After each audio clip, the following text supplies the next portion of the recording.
இப்போ நம்ம பார்க்க போகிறது ஆம்பூர் பிரியாணி முதல் ஆண்டிவிட்டி பிரியாணி வரை தேவையான பொருட்கள்: லெக் பீஸ், அவிச்ச முட்டை, மிளகாத்தூள், மஞ்சாத்தூள், உப்பு, இஞ்சி பூண்டு பேஸ்ட்டு. லெக் பீஸை அடுப்பு பற்ற வச்சு தண்ணியில் கொதிக்க வச்சுன்னா லைஃப்ல உனக்கு எல்லாமே இருந்தது. First class honours degree, cool dad, பாசமான அக்கா, ஜாலியான மாமா, ஒரு ஈஸியான வேலை. ನಿನ್ನ ನಂಬರ್ ಎತ್ತರ 9845096677. ஒரு செம்ம கேர்ள் ஃப்ரெண்டு, ஒரு மொக்க க்ளோஸ் ஃப்ரெண்டு, அப்புறம் அவனோட கேங். ಹಾಯ್, ನಾನು தான் சுகன்.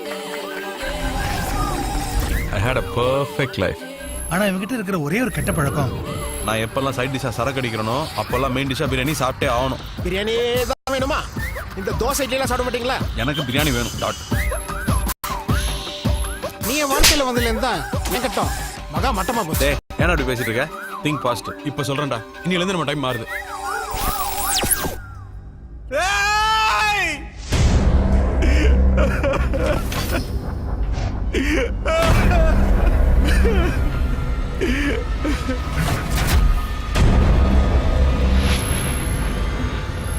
பாவங்க, ஒரு பிரியாணிக்கு ஆசைப்பட்டு இவங்க 2 பேர் லைஃப் தலைகீழ மாறி போச்சு.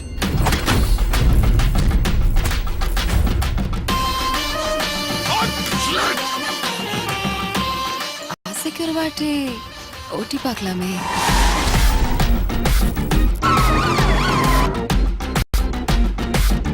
யார் மிஸ்ஸிங் தெரியல?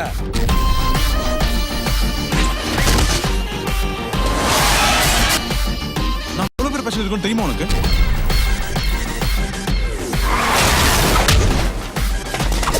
உன் உயிருக்கு ஆபத்துனோட எம்எல்ஏ கன் வைக்கிறல.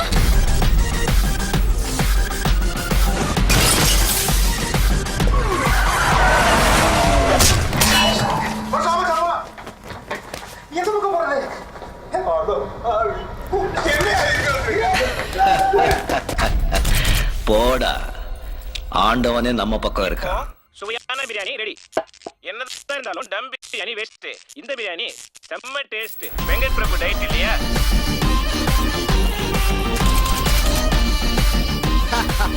மாமா, இது ஒரு ட்ரெய்லர் தான், மெயின் பிக்சர்